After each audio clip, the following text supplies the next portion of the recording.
welcome into the Flippin' Hippos YouTube channel. I'm Star, and today we are doing part 2 of my Thredup unboxing. If you haven't seen part 1, probably want to watch that one first, and if you want to watch this one first, that's fine too. I'll have the first one pop up at the end, and you can go back and watch that. The reason I say you might want to watch that one first is because in that one, I tell the whole story of how both of our Thredup boxes that we ordered were thrown in the rain by the UPS guy. Were totally soaked through. So Keith had to bring everything in and run it through the dryer. It's just a mess. So I have them all here on a table or what's left. And so it's not like a traditional unboxing. I've done my best to try to not look and see the brands and everything. In the first video, I went through like 37 pairs, and we'll go through what's left here. We paid $81.30 for both boxes. They were both 30 pounds, and that includes shipping. That's all in, and that's the count from the first video as far as what were good brands, the money brands over here, the Bolos and the bread and butters and the poop. I also went over in that video a little bit more of how I categorize and what makes me decide what's bread and butter, what's poop versus what I would actually pick up in a thrift store. So, you know, you might want to watch that one first, but you can always go back and watch it later. All right, I got a pair of Guess jeans here. This is a good bread and butter brand if you can get the cost of goods for like $2 or less. I used to get these for 99 cents, and I loved flipping Guess jeans all day long. I just can't get them for under $5 anymore out here, even on half off day. And I don't think they're worth that. This is a poop brand, but because it's shorts, I'm going to go ahead and list them. For some reason, denim shorts do better than jeans, and a lot of brands will sell for more. We've got Massimo, which is a solid Target bread and butter brand. Again, only if your cost of goods is a couple bucks or less. We've got Brit. Never heard of it. It's Delilah's. That's why, because I can't read. Brit is apparently the style. Delilah's is the brand. This is one I would recommend not sourcing and probably categorize as poop, but we're going to call it bread and butter and list it. Next up, we've got Time and True. This is a Walmart brand. This is going over to the poop. It'll get redonated. Jacob Davis. Never heard of this. So we're going to have something to comp here at the end of the video. Did you guys see that? I feel like I'm going kind of fast. We've got Massimo again. Pink denim shorts. Got a lot of I'm throwing my pen. Got a lot of shorts this time in these two boxes, which, I mean, it's summertime and those do sell quickly. So thankful for that. I've been kind of disappointed in the brands. This is Levi Strauss 511s. So 511s, I usually start pretty high, like 35 to 40. So we'll call these monies. Yay. We've got American Eagle. They're white and they look filthy, so I'm going to call them poop. I don't really like dealing with white jeans because most of the time, sorry guys, my allergies are really bad today. Most of the time, white jeans are just filthy. They're walked on the hems, you know. Don't like to deal with them too much. Universal thread, poop, and I'm going to list it as a bread, call it a bread and butter. Then we have Massimo full-length black jeans, bread and butter. Denim and Supply by Ralph Lauren. I mean, I probably never thrift that, but we'll call it bread and butter. All right, next up we've got Lee Relaxed Fit. I'm gonna call these poop. Lee's an okay brand, but these have, you guys see that? That's called puckering. And sometimes if it's a good enough brand or the puckering isn't too bad, I'll go ahead and list them and just disclose that. But this is not that great of a brand, and that looks really, really puckered. So goodbye. I don't want to list those. Levi's Denizen. Gonna list those. Call them bread and butters. We've got some J. Crew jeans, bread and butter. Again, this is one I don't source that much anymore because I can't find these for $2 or less. But if you can, maybe even up to $3. J. Crew does really good on Poshmark.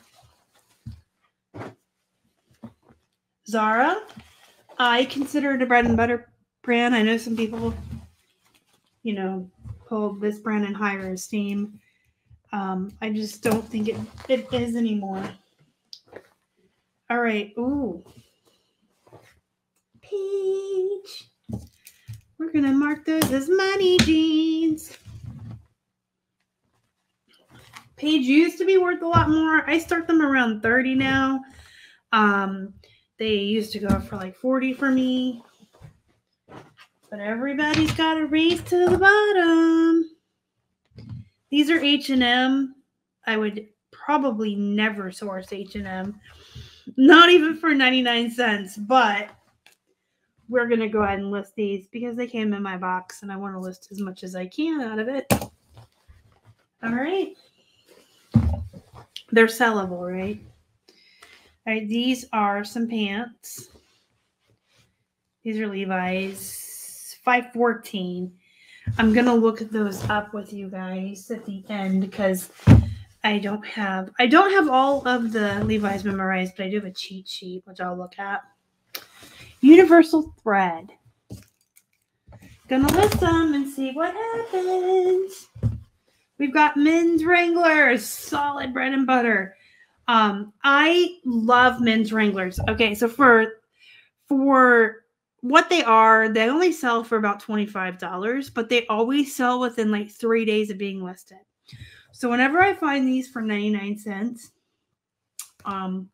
which is rarely anymore, but when I do, I grab the men's Wranglers. If there was a rack of 10, I would grab all 10 on 99 cent day. They sell so fast. Like I said, they only go for like $25, but they sell so fast. It's such a quick return on your investment. This used to be a good bread and butter brand. I kind of believe it's lost its popularity and its value.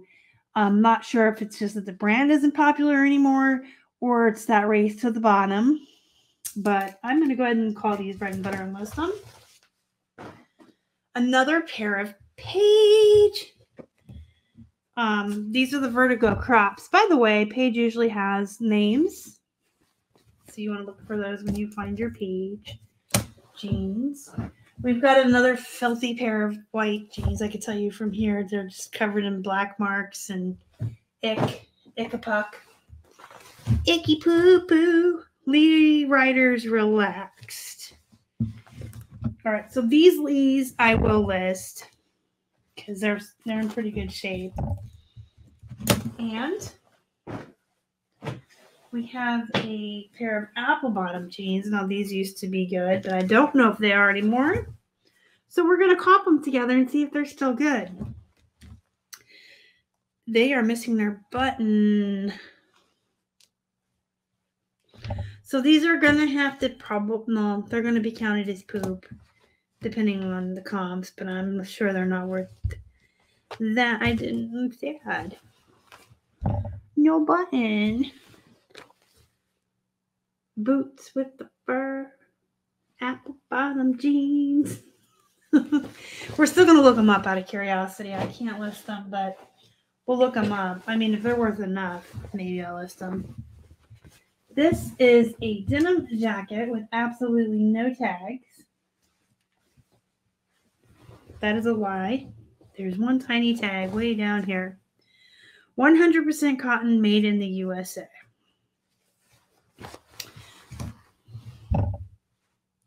But there is no brand and no size. But do you see the design? So I'm going to list it. I will take measurements on it, figure it out.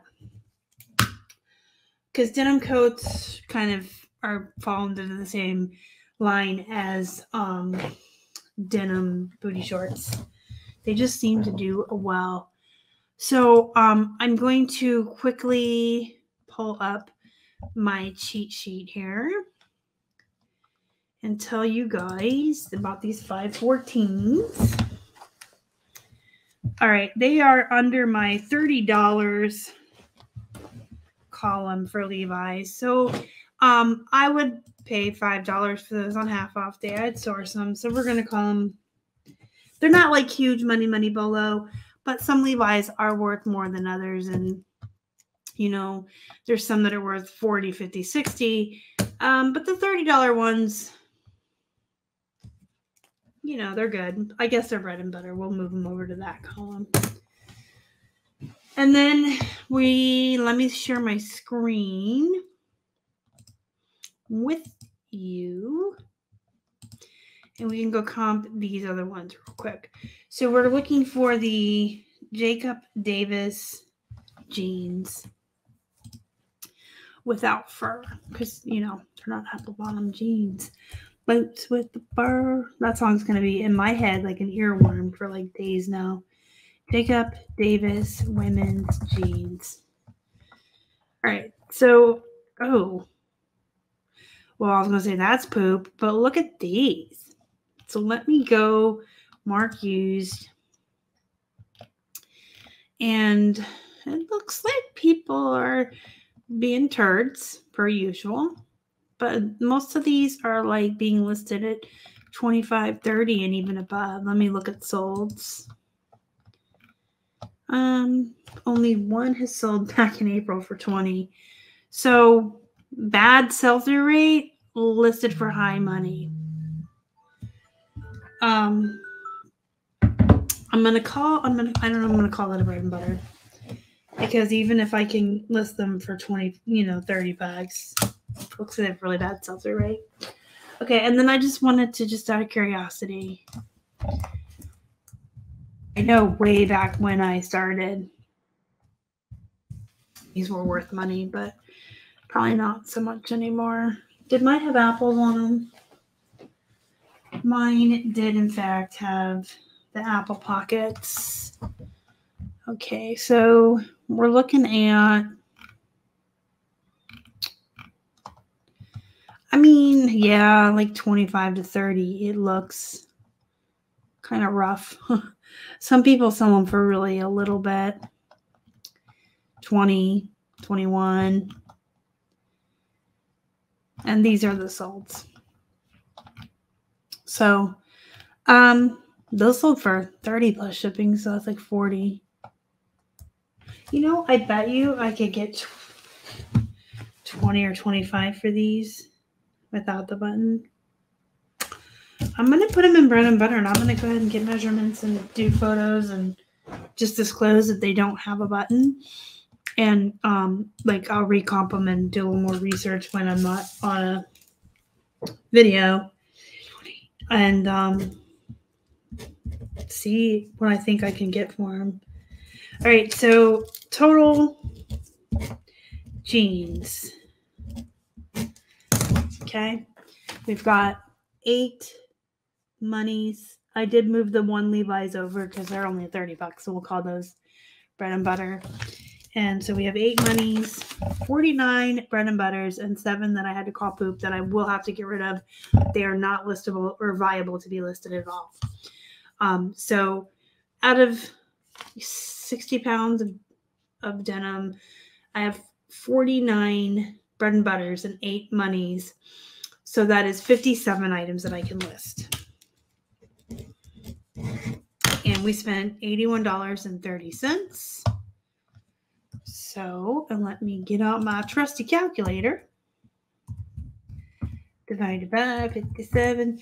That is $1.43 per pair.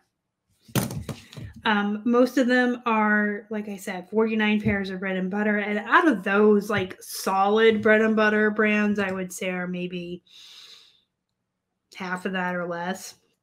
Most of it's just me listing to get as much profit as I can out of the box. But we did have 8 money brands, and those usually profit us $15 to $20. So even if we went on the low end, said 15, that's $120 profit. With just the 8 really good jeans, $120 profit. So, you know, we paid $81. So if we sell the good ones, we'll have made, you know, so I told you I'm not good at math, like $60 more than we paid for them. And then the 49 other pairs will just be icing on the cake. So let me know what you think down in the comments. I'm kind of disappointed about these. One, and this isn't Thredup's fault, but I'm really tired of my Thredup boxes just being thrown on the sidewalk in the rain without anybody knocking on the door to let us know they're here. Because we have to bring them, you know, well, I should say we, but it's not we. Keith brings them in and has to run them through the dryer. And then it takes away the whole element of surprise and the unboxing portion of the video. I'm kind of getting over that, but I'm also just disappointed. I've had some really great boxes in the past. This is a mediocre box. It's not bad. It's not like everything in it was poop. It's not like I'm coming out with, oh, I can only list 8 things and 49 are poop. So, I mean, it's not bad. It's not as good as what you'd find off the racks, but hey, I've got 57 pieces here that I had delivered right to the door, and I don't have to go out for them. So, okay, so I'm not thrilled, but I'm not too disappointed, just a little bit. Again, let me know what you think down in the comment section. Hit the thumbs up before you leave if you would. It does help the channel so much. And if you haven't already and you would like to, please subscribe. Help us feed a hungry hippo. And don't forget to join our Facebook group, Flippin' Hippos Reseller Pod. There's a link down below for you. Until next time, go be productive, go make some money. And as always, thank you so much for watching. Y'all are the best. Bye.